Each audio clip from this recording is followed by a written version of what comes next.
Bon samedi, comment ça va aujourd'hui?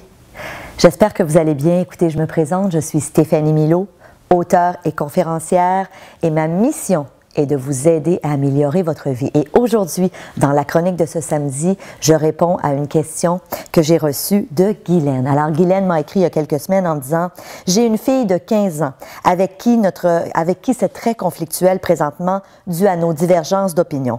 Mais bon, je sais que c'est la réalité dans plusieurs foyers ayant des adolescents. Mon questionnement d'aujourd'hui est en rapport avec la belle saison estivale qui arrive à grands pas et qui amène certains ados à traîner dans les parcs, ce qui ne déplaît pas du tout à ma fille, mais qui me rend très anxieuse et inconfortable, car je ne sais pas ce qui se passe là et pour moi, il n'y a rien de constructif à se tenir dans les parcs jusqu'à 23 heures. Si je lui demande d'entrer avant la noirceur, elle me dit qu'elle est la seule à partir tôt et elle argumente. Je lui dis qu'elle peut inviter des amis ici, mais elle me dit qu'il préfère aller au parc. Et si je lui exige qu'elle n'y aille pas, elle est seule ici, malheureuse et frustrée contre nous, ses parents. À l'inverse, si on lui permet, on est très inquiet, car on est contre ce principe de gang dans les parcs. Je suis enseignante donc en relâche tout l'été, période qui devrait être reposante pour moi, mais je suis tellement stressée à l'idée de cette gestion, confrontation qui nous rend tous sur les dents et je suis tannée car je ne sais pas comment intervenir dans cette situation sans me mettre à dos ma fille. Pouvez-vous m'aider? Alors, évidemment, Guylaine, vous l'avez bien dit, l'adolescence est une période très particulière et je me rappelle, il y a quelques années, je travaillais sur l'émission Salut, bonjour et j'avais fait une chronique sur la crise d'adolescence. Je voulais donner des outils aux parents qui m'écoutaient et j'avais montré une de mes propres photos à l'âge de 14 ans. J'avais à cette époque-là décidé de me teindre les cheveux verts. J'avais les cheveux tout rasés en arrière, 6 boucles d'oreilles. Bref, j'étais en pleine crise d'adolescence. Mais j'avais montré cette photo pour dire aux parents, regardez, il y a de l'espoir. Malgré ce look, on peut quand même bien tourner dans la vie. Mais pour répondre à votre question, Guylaine, vous savez, ce qui est le plus important lors de la crise d'adolescence, lors de cette période-là, qui est une période importante dans la vie de nos enfants, de nos ados, c'est de toujours garder le contact avec eux, d'avoir cette communication. Et on le sait, à l'adolescence, ça devient de plus en plus rare d'avoir des discussions avec notre ado. Donc, lorsque ça arrive, c'est important de l'écouter, d'essayer de se mettre à sa place, de se rappeler que nous aussi, on est passé par là. Et ce que j'ai envie de vous dire, Guylaine, à vous et à tous les parents qui m'écoutez aujourd'hui, c'est est-ce que vous avez confiance dans le jugement de votre fille? Est-ce que vous avez confiance qu'effectivement, si elle y va au parc, est-ce que vous avez confiance que, par exemple, si on lui offre, je sais pas moi, des drogues ou de la boisson, et malheureusement, inévitablement, ce sont des choses qui peuvent arriver, est-ce que vous avez confiance dans son jugement? Avez-vous confiance qu'elle va refuser ou qu'elle va vous en parler? Et c'est là la grande question. Et si vous répondez oui, à ce moment-là, j'ai envie de vous dire, peut-être que c'est OK, suite à une discussion avec votre conjoint, de dire, on va lui permettre, avec aussi des règles. Alors, peut-être que c'est pas jusqu'à 23 heures, donc en fonction de son âge, c'est des discussions que vous pourrez avoir avec votre conjoint, mais peut-être qu'on peut lui faire confiance en ayant une discussion avec elle.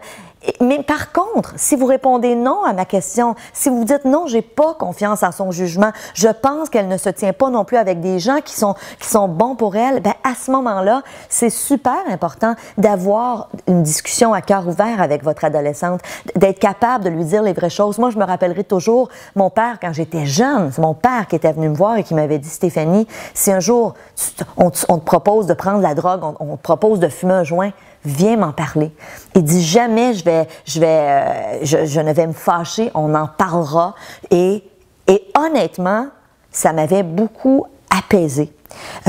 Alors, cette importance de communication. Et évidemment, vous êtes un parent. Alors oui, c'est votre rôle d'encadrer, c'est votre rôle de mettre des règles. Et quand vous dites « je veux pas me mettre ma fille à dos », je le comprends. Ceci étant dit, vous n'êtes pas là pour être son ami, vous êtes sa mère, vous êtes ses parents. Alors oui, il y a des règles que vous devez instaurer.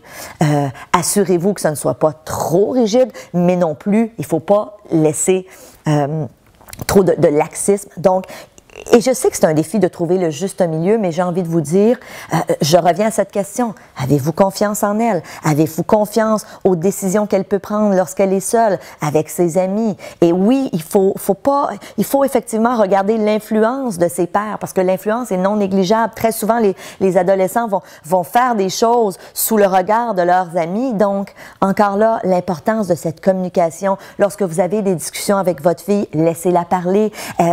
Souvent, on veut émettre notre opinion et notre opinion souvent est très différente de l'opinion de notre adolescent parce qu'on voit la vie aujourd'hui différemment, mais écoutez-la, laissez-la parler. Plus vous allez la laisser parler sans la juger, sans essayer d'émettre vos commentaires et vos opinions, plus elle va s'ouvrir et c'est ce qu'on veut. Tant que vous gardez, selon moi, la communication ouverte, d'après moi, elle sera...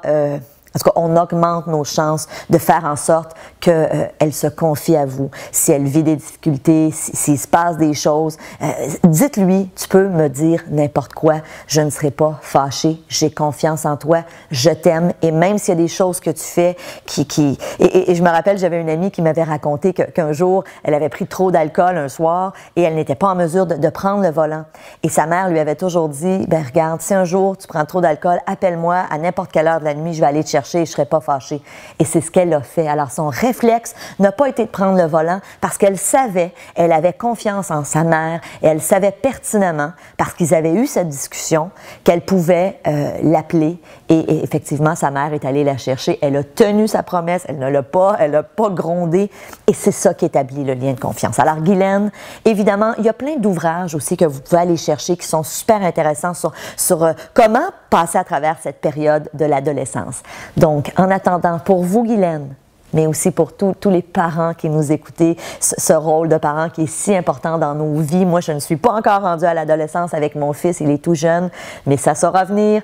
Alors, je vous dis merci, merci d'être là, merci de m'écouter religieusement, merci de vos commentaires. Vous êtes nombreux et nombreuses à m'écrire via les réseaux sociaux, sur Facebook. Continuez à le faire, ça me fait toujours chaud au cœur de vous lire. Alors, je vous souhaite un bon samedi. Profitez de la vie, c'est samedi! Je vous embrasse et je vous dis à mercredi. Salut!